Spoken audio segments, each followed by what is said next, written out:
निंदा चुगली लड़ाई झगड़ा करकसा बात। तो जब भी मुंह खोले सो केवल मिर्च को धुआं न करे। समझ गए ना? मिर्च को धुआं हो तो ठास बहुत बुरे जाए, लगत के नहीं? ऐसी करकसा स्त्री, ऐसी करकसा स्त्री धुंधली, मोहल्ला से लड़े, पड़ोस से लड़े, और कोई ना मिले तो पति से लड़े। होती हैं ऐसी। छतरपुर आकाशवाणी से एक भजन आता था कि जिनके घर में कसा ना रहे बे दुखिया बे मौत मरे, और हर हाके और जाने ऐसा हमें नहीं आउ तुमने खुआऊ तुझे पल खाट पे कूले परो परो। दिन भर जो हर हाके वो खाट पे कूले परो परो। जी के घर में कसा ना रहे वो दुखिया बे मौत मरो। और छतरपुर आकाशवाणी को गीत तो नहीं हमें, लेकिन श्लोक भागवत जी में लिखा कि ऐसी धुंधली जैसी स्त्री तो किसी को न मिले भले ही क्या ब्याह न हो। ऐसी स्त्री किसी को ना मिले, है ना? तुम ज्यादा सोच विचार मैंने पर अपने ते नहीं पाई जाती जी, बुंदेलखंड में नहीं होती हैं, ये तो बाहर की हैं।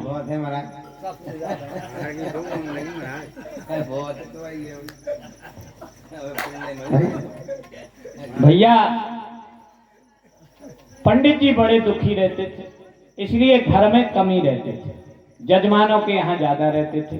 बहुत पैसा आया इनके यहाँ, बहुत पैसा आता था पंडित जी के यहाँ, तो कुएं खुलवाए, बावड़ी बनवाई, रोडें डरवाई, विद्यालय खुलवाए। तो जैसे जैसे इनने दान किया तो इनका जस बढ़ता गया। और धर्म करें धन ना घटे जो सहाय। रघुवीर जैसे ही दान करें और धन आए, और धन आए, और धन आए। सूझे और दान करें, विद्यालय खुलवाएं, कहीं धर्मशालाएं खुलवाएं, कहीं कुआ बावड़ी खुलवाएं, कहीं इनकी जय जयकार होती थी। और जिन महाराज जी की बाहर जय जयकार होती थी उन्हें महाराज जी के घर भीतर ऐसी फटकार होती, ऐसी दुत्कार के महाराज जानते के महाराज की आत्मा। समझ रहे ना भैया? आज पंडित जी को रोना आ गया जब बाहर गए और किसी ने एक ऐसी अनुचित वाणी कर दी। इनके यहाँ नहीं थी संतान तो किसी ने ऐसे व्यंग भरी बात कर दी, तो पंडित जी घर से तो दुखी हते। अब ऐसी बात सुन के आत्मदेव ब्राह्मण गिलानी से भर गए और जंगल में नदी के उस पार जाके, नदी के उस पार जाके सोचा कि प्राणों को त्याग देंगे, जंगल में प्रवेश कर जाते हैं। आप कथा सुन चुके हैं, सबको याद है कथा, हम केवल स्मरण कराते जा रहे हैं। वहां एक पेड़ के नीचे बैठ जाते हैं, योग अग्नि के मंत्र पढ़ने लगते हैं, शरीर गर्म होने लगता है, प्राण निकलने ही वाले होते हैं। इतने में भगवान को दया आ जाती है और एक साधु के रूप में भगवान वहां प्रकट हो जाते हैं और कहते हैं कि हे आत्मदेव किम रोदसी तब विप्राह, तुम क्यों रो रहे हो? तब उसने कहा कि हम संतान से दुखी हैं और संतान के लिए रो रहे हैं, और रो नहीं रहे, प्राण त्याग रहे हैं। भगवान ने उपदेश दिया है, कह रहे तुम रो नहीं, दुखी मत हो, तुम बहुत भाग्यवान हो जो तुम्हारे यहाँ संतान नहीं है। क्योंकि सारे झगड़ा फसाद मोह की जड़ तो संतान ही है। संतान हो जाती है तो लगता है तो और जोर दें, तो और जोर दें, लड़का को जोर दें, फिर जो लोग नाती हो जाए, फिर नाती को जोर दें, फिर हुए लगत पंती को जोर दें, हुए फिर लगन लगत के जो पूरा गांव को सौर धन हमारे ही हो जाते तो हमारे नाती पंती सब। तो मोह कहां से आया? संतान से आया। और संतान ना हो तो बड़ा भाग्य। भजन करो, क्योंकि ये जीवन संतान के लिए थोड़ी मिला, जीवन काय के लिए मिला? मुक्ति के लिए मिला है, भजन के लिए मिला है। भगवान का भजन करो।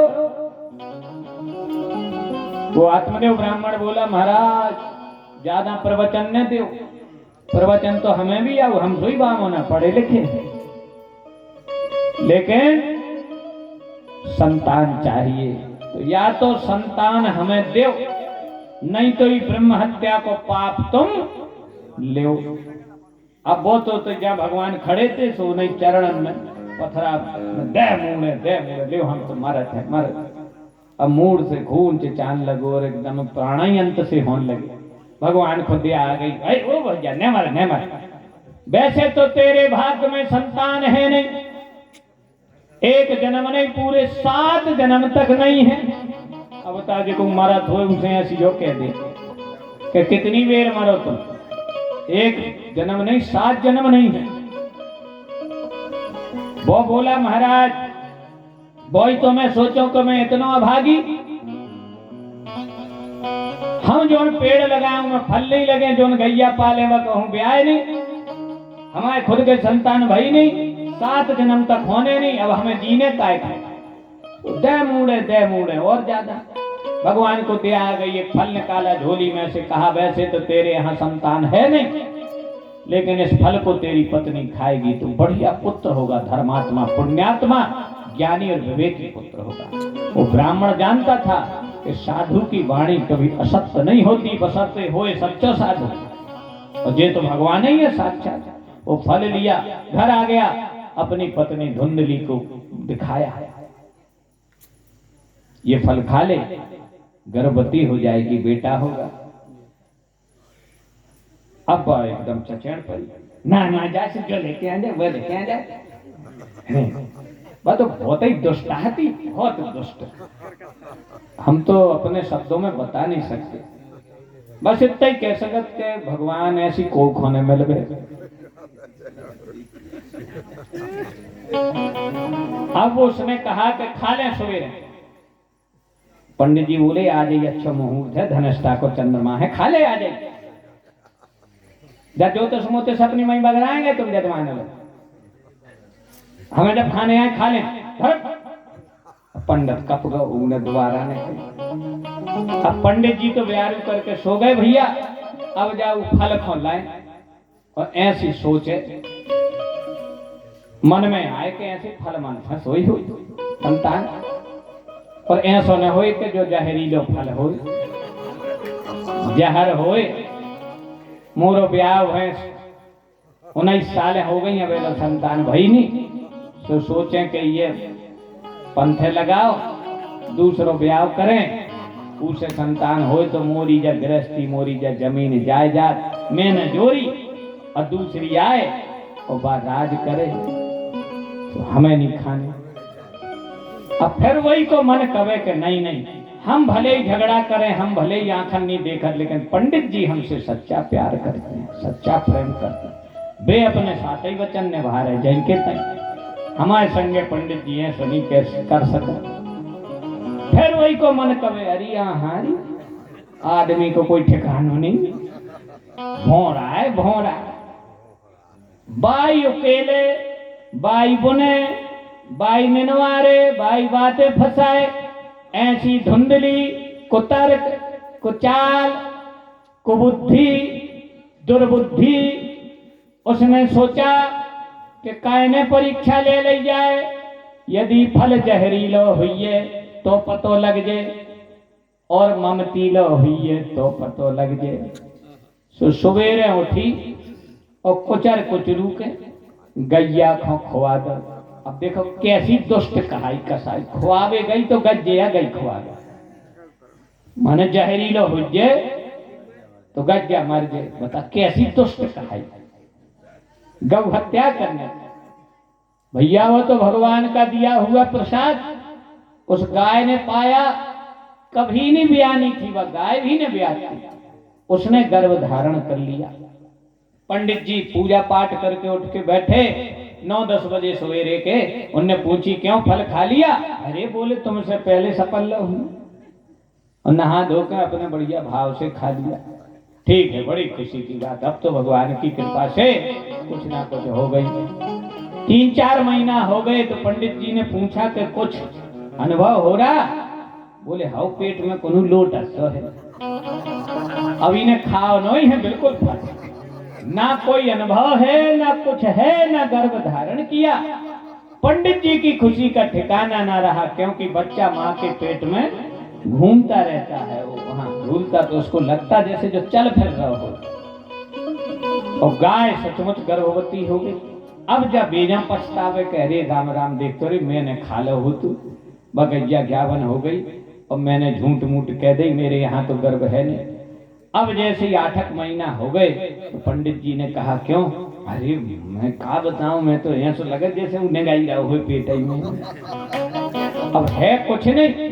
तो पंडित जी ने सुनाना शुरू कर दिया सवरे में जजमानों से, भैया बड़ी खुशी की बात है, आप और उनकी शुभकामनाएं काम कर गई, दुआएं काम कर गई। अब तो बस 1 महीना बाद अपने अंगना में भी पलना डलेगा, बधाइयां होगी। जजमान अब तो खुशी के मारे, अरे महाराज उस दिन आए, उस शुभ घड़ी आए तो मैं तो महाराज सोने की मोहरें लुटाऊं। हमन तो जो ही चाहते कि देखो सब के महाराज के और हो जाते, तो कहानी कहने थी महाराज। बड़ी धूमधाम से हमारे दस्तों मने महाराज। अब पुरा की औरतें पूछने लगी, काय पंडितानी कबलो होने, कबलो गुड़ के लड्डू बटने। अब पंडितानी के कचू है नहीं, अजय गुड़ के लड्डू की बात ढेर से उए उसे सदमा सो बैठ गो के 9 महीना बाद का हुई। 9 महीना लो तो ढांके ने, 9 महीने बाद जब पोल खुलेगी तो क्या होगा? और जो जे हमसे लड़ती हैं, झगड़ती हैं, जलती हैं, जे फिर और तरह तरह को बतकाव करें तो क्या करेंगे? चिंता लग गई इसको, और चिंता में जे कमजोर होने लगी, एकदम से खटको लग गई। और जिया खटको लग जाए भैया, उसका बल, तेज, बुद्धि सब अपने आप क्षीण हो जाती है। चिंता और चिता लिखने में, स्पेलिंग में, हिज्ज में दोनों एक से हैं। क्यों रामकिशन भैया? तनक सो अंतर है, काय को? एक बिंदी का अंतर है बस। चिंता और चिता लिखने में एक से हैं, एक बिंदी का अंतर है, लेकिन काम में बहुत बड़ा अंतर है। लिखने में भले ही एक से हो, काम, चिता मुर्दे को जलाती है लेकिन चिंता जिंदा को ही जला देती है। इसलिए कभी चिंता नहीं करना, कभी चिंता नहीं करना। एक कवि ने कहा, भैया चिंता बहुत कठिन बीमारी, भैया चिंता ना करो, चिंता बहुत कठिन बीमारी।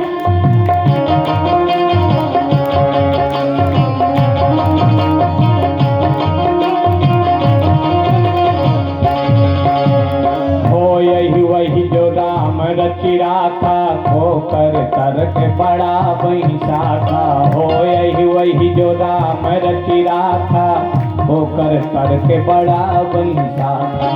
जो कछु हुई है अच्छो ही हुई है, धीरज धरो चिंता। जो कछु हुई है सब ही हुई है, धीरज धरो चिंता बहुत कठिन बीमारी, भैया चिंता ना करो चिंता।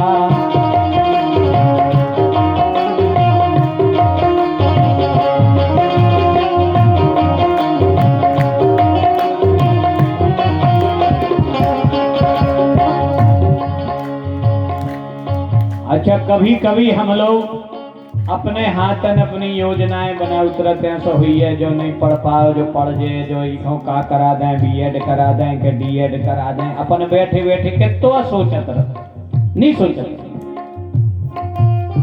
अरे सबरो अपना इन्हें सोच ले, काहे के उनने पहले ही सोच लो।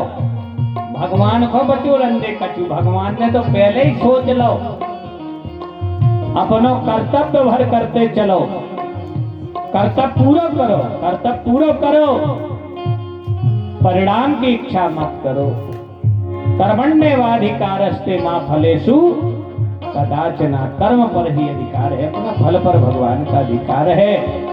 अरे जो कछु हुई है अच्छो ही हुई है, धीरज धरो चिंता बहुत कठिन बीमारी, भैया चिंता ना करो चिंता बहुत कठिन बीमारी, भैया चिंता ना। चिंता न करेंगे, खटको न लगाएंगे। खटको चिंता को अपनी भाषा में का कथपन, खटको खटको लगो और तेज, चेहरे का तेज, बुद्धि, वृद्धि, सब क्षीण हो जाएगा। किसी गांव में एक दुकरिया थी। किसी घटना में लड़का बहू खत्म हो गए, एक छोटा सा नाती छोड़ गए, 2.5-3 साल को नाती। वो बहू की आंखन को तारो, बहू ने अच्छे प्रेम से उसको पालो पोसो, इतो नहीं काम करा उतीवा ने, इतनी चिंता ने तो खटको। और जब बहू को लाड़ प्यार ना, पुचकार पुचकार दूध रोटी खवावे, और बेटा एक और ले ले बेटा, जा मलाई खा ले बेटा, जो नैनू फेंको जा जो खा ले, अच्छी खवाई पिवाई करी। भैया वो तो 18 साल में ऐसा लगे जैसे 30 साल को, भारी बल। राजा साहब हाथी पे बैठे चले जा रहे थे, हाथी की सांकर खचरत जा रही थी। राजा साहब चले जा रहे थे, मंत्री लोग पीछे पीछे जय जयकार करत जा रहे थे। बहू को नाती बेखटको जी, कोई खटको ही नहीं, बहू ने कोई आज तक कोई चिंता की बात ही नहीं सुनाई, कोई जवाबदारी नहीं, कुछ नहीं, वो तो बिल्कुल मन चंगा मस्त बिल्कुल। उन्हें खेलत खेलत हाथी की जो खचरत जा रही थी सांकर रूप धर दई लात, पथरा की ऐसा लग गया हुई, पथरा की ओट में उन्हें ऐसी लात धर दे। अब हाथी बेचा ऐसो ऐसो करवे के आगे बढ़ जाए, लेकिन हाथी की हिम्मत नहीं कि एक डग आगे धर दे। अब महाती देव अब का आज्ञा, आज्ञा माने आगे चल, का आज्ञा तो थे उधर लात कहीं नहीं बढ़ गया। राजा ने पीछे देखो, वो लड़का धरे लात, हाथी की का बात के आगे बढ़ जाए। अब राजा सदमा में जो तो भारी ताकतवर है, और राजनीति कहती है कि ताकतवर हो अपने बरोबर तो या तो हुए मित्र बना लूं, रिश्तेदार बना लूं, नहीं तो राज्य निकाला माने भविष्य के लिए खतरैया है। राजा महल में वापस गए, मंत्रियों से पूछा, मंत्रियों वो बेटा किसका है, कौन है वो ताकतवर, उसका इंतजाम करो, व्यवस्था करो, या तो देश निकाला करो या कुछ सेनापति मैनापति बनाओ, अब हमारा मित्र बनाओ। सेनापति बोले महाराज कछु नहीं बनाऊंगा। अरे कैसे नहीं बनाऊंगा, इतना ताकतवर है, एक दिन वो हम ही को मिटा देगा। बोले तुम्हें कहा मिटा दे, वो महीना तुम्हें वे सांकर पर लात धरे तो खचोड़ दिए संगे, कैसे? बोले हमें तुम्हें क्या करना है, हम सब करना है। वो मंत्री गया बहू के पास, और बहू से कहा, अरे डुकरिया तू कब तक रहेगी, बेटा को तूने कछु काम सिखाओ नहीं है, 2 पैसा की वे चिंता है नहीं है, फिर इतना को माए मस्त भूख लगी सोते ओरी ओरी का तागो खा, कछु काम धाम सिखाओ, कछु 2 पैसा की चिंता। अब तो तुम हो सो ठीक है, तुमने रहे फिर को खबे हुए जो ऊ बहू तो लगी के सांस।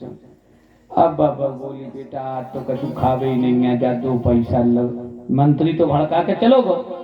अब लड़का आओ सुबह सुबह चिंता लगा दे, अब 2 पैसा कमाऊ ने, अब जो करने अब वो करने, अबे बहुत सब करवाओ तरक्की करत रहती। भैया चिंता जैसे ही उसको लगी, महीना 2 महीना में नहीं जानते वह ताकत कहाँ चली गई, वो बल कहाँ चलो गो। 2 महीना बाद राजा फिर उसी हाथी से निकले, सांकर फिर खचर रही थी, वही पथरा फिर मिलो, और वही पे लात धर दई लड़का ने। सो जब हाथी ने उचक्का लगाओ नहीं, सो संगे लड़का खचर गो, पथरा खचर गो। देखो वही पथरा वही लड़का, भाई साकर भाई हाथी, कहां गई बता कर, खटके में चली गई, सब चिंता में चली गई। इसलिए भैया जो कुछ है भगवान की कृपा प्रसाद मान करके उसे स्वीकार करो, उपाय पूरे करो, तरक्की के लिए विकास के लिए सदैव सतत प्रयासरत रहो। लेकिन जो नहीं मिल पाया उसका खटका नहीं करो, किसी बात की चिंता नहीं करो। सीताराम सीताराम सीताराम कहिए, जाहि विधि राखे राम, ताहि विधि रहिए। आशा एक राम जी से, दूजी आशा छोड़ दे, नाता एक राम जी से, दूजा नाता तोड़ दे। साधु संग राम रंग, अंग अंग रंगिए, जाहि विधि राखे राम, ताहि विधि। जिंदगी की डोर सौंप हाथ दीनानाथ के, महलों में राखे चाहे झोपड़ी में बास दे, महलों में राखे चाहे झोपड़ी में बास दे। धन्यवाद निर्विवाद राम राम कहिए, जाहि विधि राखे राम ताहि विधि रहिए। सीताराम सीताराम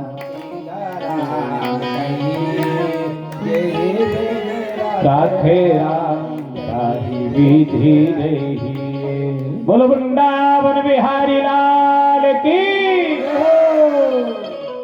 अब सज्जनों, जैसे ही इस धुंधली को चिंता लग गई तो ये कमजोर हो गई, और कमजोर हो गई तो पंडित जी को चिंता लग गई कि बताओ भरया के तो गर्भवती हुई और ये बीमार सी पड़ गई। अब दवा दारू वैद गुनिया नावते सब बुलाए, लेकिन आराम न लगे। अब आराम को कौन कछु बीमारी है हुए तो खटको लग गया, चिंता लग गई कि अब क्या हुई। कमजोर हो गई एकदम, बिस्तर में मिल गई तो इसकी छोटी बहन देख ले आई। दीदी बताओ तो तुम्हें क्या होगा, चलो हम बड़ी अस्पताल में दिखवाए। तो उन्हें मन की बात अपनी बहन को बताई अकेली, बस छोटी बहन को। हमें कछु नहीं है, रोग बीमारी कछु नहीं है। फिर कहा है ऐसी ऐसी बात है, मैंने झूठी कह दी कि मैंने फल खा लो और खाओ है नहीं, मैंने कह दी कि हम तो गर्भ धारण है। अब तैयारियां चल रही पूरे गांव में, क्यों पल्ला बन रहा, क्यों लड़का बन रहा, क्यों कछु है नहीं। यही चिंता में मैं मरी जा रही कि अब कहा हुई है, बड़ी हंसी हुई है। बेन कर ले आधा इतनी सी बात की तुम इतनी बड़ी चिंता। जितने गर्भ की चर्चा हो रही दीदी, उतना ही बाल बच्चों हमारे पेट में है। जन्म हम दे दें, बच्चा तुम्हारा कहाँ लगे। दीदी बोली ऐसा थोड़ी होती, ऐसा कैसे हो गया। बोले साहब पूरी पाए प्रिया अपन पूर्ण का न करे, अबला प्रबल कही जब काल न खाए। का नहीं कर सकती अबला, क्या नहीं कर सकती स्त्री, क्या नहीं कर सकती। निर्पस्य चित्तम कृपणस्य वित्तम पुरुषस्य भाग्यम त्रिया चरित्रम देवो न जानाति कुतो मनुष्य। राजा के चित्त को, कंजूस के वित्त को, पैसा कंजूस आदमी लोग कितना पैसा है अपन अंदाज नहीं लगा सकता। पैसा को अंदाज कैसे लगा, पैरे ओढ़े से लगा। कोनो बाई अच्छो गानो गुड़िया पैरे तो अपन जान जाए कि बड़े घर की कहानी। और कोनो भैया अच्छे कुर्ता मुर्ता पैरे, अच्छे बढ़िया जूता उता पहने, अच्छे महंगे क्वालिटी के, अपन सोचे पैसा वाला। लेकिन कंजूस आदमी ने वे पहनने ने खाने हुए तो केवल जोड़ने हैं। अब उनको कैसे अंदाज लगे हो कि जो पैसा वाला। तो कवि कहता है नपस्य चित्तम कृपणस्य वित्तम, कंजूस आदमी के पास कितना पैसा इसका अंदाजा नहीं लगा सकते। मेहनती आदमी के भाग्य का अंदाजा नहीं लगा सकते। और औरत कब क्या कर बैठे त्रिया चरित्र का भी अंदाजा नहीं लगा सकते। कथा में माताएं बहनें भी बैठी नाराज न हो जाते। हम नहीं कह रहे हैं सो में लिखो है तो हमें का नहीं आया रहे, लेकिन बात तो साची है। त्रिया चरित्रम, बनारस से एक पंडित जी का लड़का पढ़ के आया, 16 साल रहा, 4 वेद 18 पुराण पढ़ के लौटा। अपने गांव जा रहा था तो ट्रेन से रेल से उतरा तो न निंग के जाने सायगढ़ लो आ गए, फिर निंग